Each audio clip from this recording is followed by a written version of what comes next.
नागपुत्र नागपुत्र और त्रिशूलधारी ये कवर चित्र है दोस्तों। मैं अपने लिए हर संभव कार्य करूंगा। मैं आपके लिए हर संभव कार्य करूंगा। आपकी आज्ञा मेरे किसी देवता की आज्ञा के समान होगी। आयुष्मान हो। हाँ हाँ, एक इच्छाधारी अब मेरा गुलाम है। इसके बल पर मुझे चित्रगढ़ के महाराज बनने से कोई नहीं रोक सकता। आयुष्मान भव। नाग शक्तियों का स्वामी एक ऐसा मनुष्य है जिसने परिस्थितियों ने इच्छाधारी शक्तियों का स्वामी बना दिया। यही नागपुत्र अपने माता पिता को खोज करने में निकला तो उसका सामना एक ऐसी शक्ति से हुआ जो विश्व को अपने कदमों में झुकाना चाहता था। नागपुत्र और उसका नाम था त्रिशूलधारी। अपने माता पिता की तलाश में निकला नागपुत्र। न जाने मेरे वास्तविक माता पिता कहाँ होंगे। पता नहीं मैं उन्हें मिल पाऊंगा या नहीं। अचानक नागपुत्र चौंक पड़ा। अरे, वह कौन मानव लगता है। इसके प्राण बचाने होंगे वरना समुद्र के जल में प्राण त्याग देगा। और इसलिए मैं इसे बचाऊंगा। कैसे? मुझे तैरना नहीं आता। इसे बचाने के लिए मुझे अपनी इच्छाधारी शक्तियों का प्रयोग करना होगा। और फिर अगले ही पल वह पानी में कूद गया और कुछ ही क्षण पूर्व तैरता हुआ पानी में डूबते मनुष्य के पास पहुंचा। जल्दी मेरी पीठ पे बैठ जाओ मनुष्य। अरे जल्दी करो वरना तुम्हारा बचना असंभव हो जाएगा। और अगले ही क्षण व्यक्ति मछली की बननागेश के ऊपर बैठ गया। मुझे कसकर पकड़ लो दोस्त, मैं तुम्हें किनारे पर ले चलता हूँ। और किनारे पर, ओह, मुझे देखकर इतने हैरान ना हो दोस्त।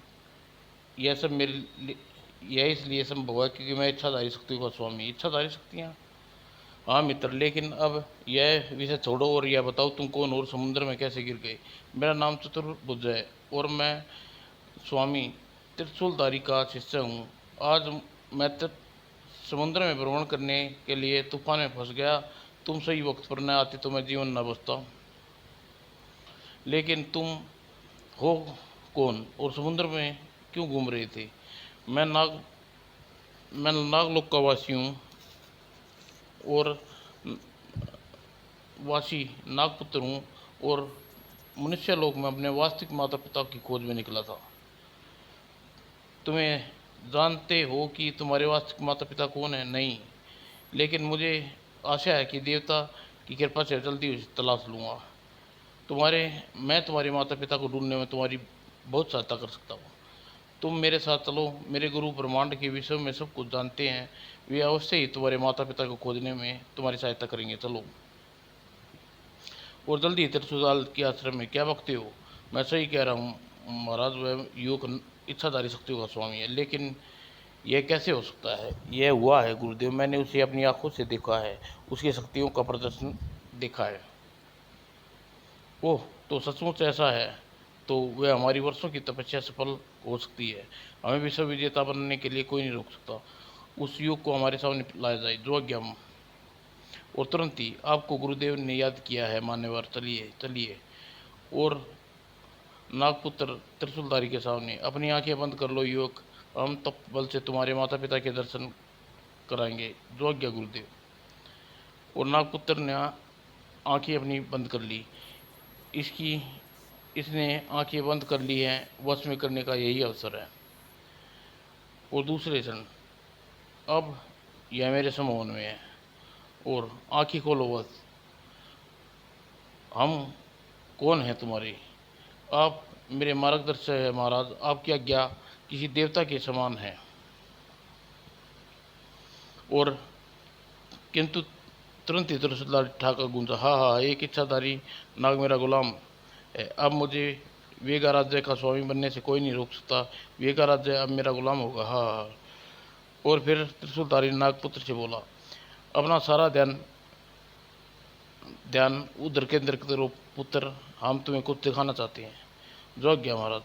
और वे इसे वेगा राजा कहते हैं। सोने का पहाड़। हीरो के घाटी, और दूसरे शब्दों में वेगा का राज्य सोने का राज्य है। लेकिन बुरे मनुष्य से वहाँ पहुँचना असंभव है। लेकिन उसके चारों ओर जहरीले नागों की घाटी है, भयानक और खतरनाक जानवर हैं। यह राज्य की रक्षा के लिए सदा विषधर, मुझे तीरों के लिए खतरनाक आदिवासी, और इन सब का द्वीप का सम्राट सैलो, अधेड़ किंतु हजारों हाथियों जैसे शक्तिशाली का स्वामी। इन सब के होते हुए सम्राट सैलो कोई नहीं पहुंच सकता। मेरे लिए क्या आदेश है महाराज? तुम वेगा राज्य में जाकर वहां का अपना अधिकार जमाना होगा। सैलो की हत्या कर वहाँ हमें वहाँ का वेगा का सम्राट बनाना होगा। ओह, सेवक आपका दास है महाराज, आपकी आज्ञा का पालन अवश्य होगा। मैं वेगा राज्य जाऊंगा। मेरे दास तुम्हें वेगा राज्य की सीमा में छोड़ आएंगे। आगे तुम्हें क्या करना है यह तुम्हें स्वयं सोचना होगा। बहुत अच्छा महाराज, और इस शीशी को संभाल कर रखो, ये हमारा प्रसाद है। हर 2 दिन बाद इसे अवश्य पी लेना, वरना तुम्हारी मृत्यु प्राप्त हो जाओगे। जो आज्ञा स्वामी। जाओ और सफल होकर लौटो। वह शीशी में भरी औषधि पिएगा महाराज? अवश्य। अगर उसने ऐसा नहीं करेगा तो उसके शरीर में कांटे चुभने शुरू हो जाएंगे, और औषधि के बिना उसी हालत पागलों जैसी हो जाएगी। वह छटपटाएगा और उसे चैन नहीं बैठेगा जब तक वह औषधि पीने को नहीं मिल जाएगी।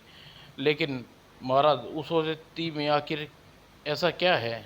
वह स्वयं को भूल कर अपने दास बना गया है।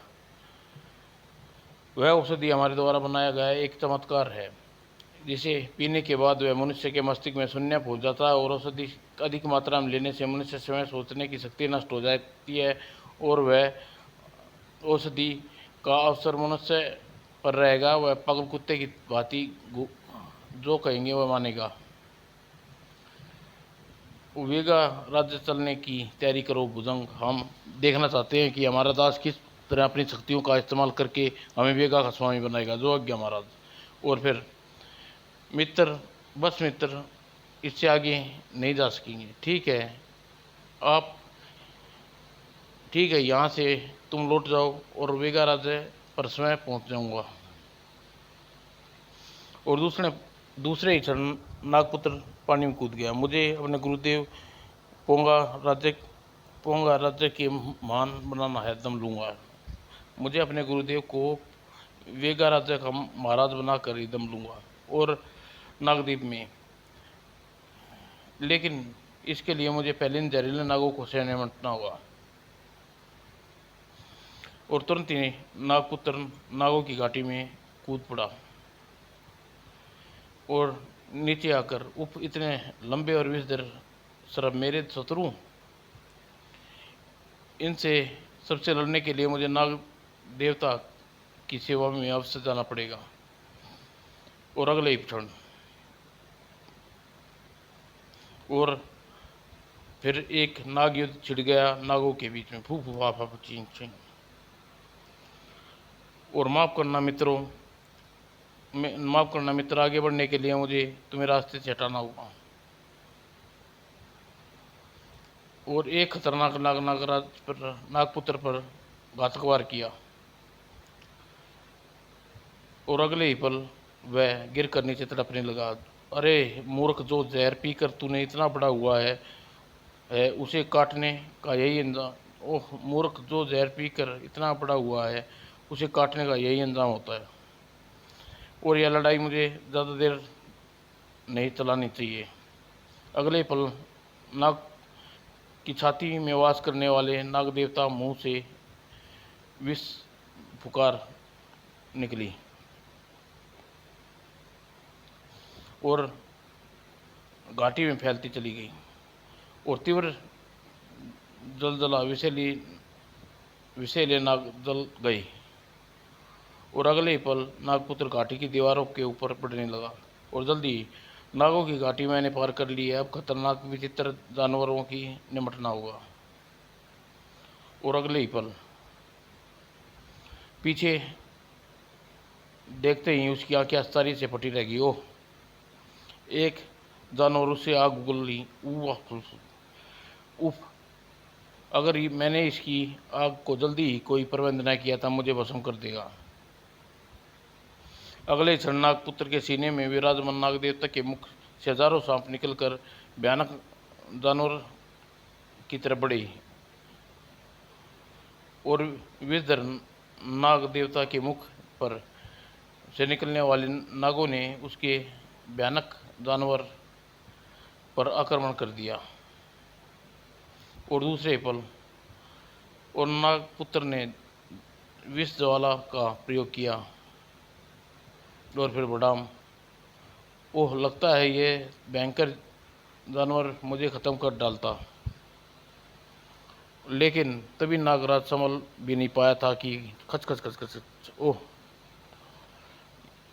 ये विष भरे अस्त्र वाले आदिवासी, स्वयं को हमारे हवाले कर दो, वरना पापों प्राणों से हाथ धो बैठो। यह मुझे बंदी बनाकर सालों तक पहुंचाना चाहते हैं। मुझे स्वयं इनके हवाले कर देना चाहिए। सालों तक पहुंचना ही यही उचित तरीका है। और नागपुत्र ने तुरंत ही हाथ उठा लिए और आदिवासियों की बंदी बना लिया। चलो! यह देखकर अदृश्य रूप से लगे शत्रुधारी और भुजंग चौके, हमें यह क्या? देखते रहो नाग गुरु। नागपुत्र ने आदिवासी का बंदी बन गया। यह नागपुत्र की कोई योजना रही हो सकती है। यदि वह चाहता तो नाग देवता की मदद से इन सब का खत्म कर सकता था। ओह! तो इसका मतलब यह है कि वह सालों तक पहुंचना चाहता है। हाँ, ऐसा ही लगता है। आओ चल कर देखते हैं। ये हमें देख रहे हैं। ये हमें क्या देख रहे हैं गुरुदेव? नागपुत्र को आदिवासियों ने बंदी बना लिया। ये नागपुत्र की योजना हो सकती है। यदि चाहता तो वह नाग देवता की मदद करके इन्हें खत्म कर सकता था। और त्रिशूलधारी और भुजंग अदृश्य रूप से नागपुत्र के पीछे बढ़ गई। और उधर सालो चिंगाड़ तड़ाक हाथी चक्कर खाकर गिर पड़ा। महाराज की जय हो। हमने आपके अपराधी को लेकर उपस्थित हुए हैं। उसे हमारे सामने लाओ। कुछ ही पलों में नागपुत्र महाराज सालों के सामने था। आओ आओ वीर पुरुष, सम्राट सालो तुम्हारा स्वागत करता है। ओह! तो तुम ही सम्राट सालो। मैं तुम्हें समाप्त करने अपने स्वामी त्रिशूल बुद्ध को यहाँ का सम्राट बनाना चाहता हूँ सालो। ओह! मैं तो यह सोचकर हैरान हूँ कि तुम्हारे जैसी शक्ति उस दुष्ट त्रिशूलधारी का दास कैसे बन गई। और फिर तुमने उस त्रिशूलधारी को यह कैसे समझ लिया कि तुम सालों को समाप्त कर दोगे। सालों कोई मिट्टी का बना खिलौना नहीं है जिसका पता तुम्हें अखाड़े में पता चल जाएगा। इसे अखाड़े में नहीं चलो। जो आज्ञा महाराज। अखाड़े में अगर तुमने सालों को हरा दिया तो सालों तुम्हें त्रिभुज घाटी का इस साम्राज्य का महाराज बना देगा। और फिर त्रिशूलधारी सब देख रहे थे। हाँ हाँ, अब नागपुत्र सालों को हरा कर वेगा का सम्राट बनाएगा। और लड़ाई शुरू हो गई। और खचाक खचाक आह आह, सालों पर विजय पाना इतना सरल नहीं है दोस्त। आह तड़ाक खटाक। और एक पल के लिए सबक सतर्क रह जाना पड़ा नागपुत्र को। वो इतना बलवान तो मैंने इसे मात्र मनुष्य समझ रहा था। और एक पल धड़ूम। और महाराज सालों नागपुत्र पर भारी पड़ रहा है। ऐसा नहीं हो सकता। वह नागपुत्र आज ही अतिरिक्त शक्ति को पहुंचाता हूँ। भुजंग, तुम देखना नागपुत्र अपनी शक्ति का प्रयोग करके करेगा और वह सालों को सामने टिक नहीं पाएगा। और देखते देखते अपनी नाग शक्ति का प्रयोग किया। सचमुच नागपुत्र अपनी नाग शक्ति का प्रयोग कर रहा था और अगले ही पल हा यह कीड़े सालों का कुछ नहीं बिगाड़ पाएंगे। और नागपुत्र द्वारा एक बार में फिर नाग शक्ति का इस्तेमाल किया, मगर कितना भी जोर आजमा ले दोस्त, सालों तुम हरा नहीं पाओगे। और अगले ही पल नागपुत्र को अपने सिर थाम करने के लिए मजबूर हो गया। ओह क्या हुआ इसे। और अगले ही पल सालों चौंका, ओह मेरी शीशी।